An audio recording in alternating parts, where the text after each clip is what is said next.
I'm here with the brand new Google Pixel 8a, and I've heard it's got some impressive features. Let's test them out.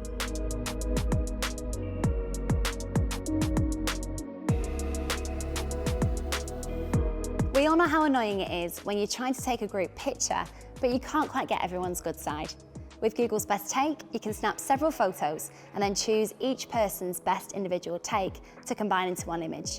You can do this by going to Edit and then selecting Tools and then Best Take.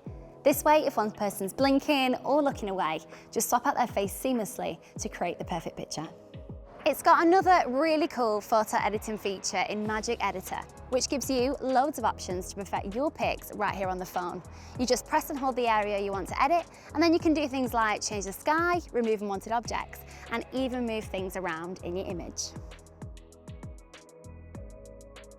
Google is best known for its search engine, but with the new Circle to Search, you can find what you're looking for even more easily than before.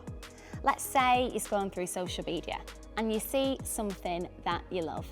Simply press and hold the navigation bar, circle it, and you'll get instant search results. No more scrolling through Google Images endlessly. I can see why the Google Pixel 8a is so highly rated by Currys experts. These features save so much time, and my pictures will be Instagram ready without me having to be an expert in photo editing. If you'd like to know more info about this phone, visit us in store, head online, or you can even talk to one of our tech experts on a Shop Live video call.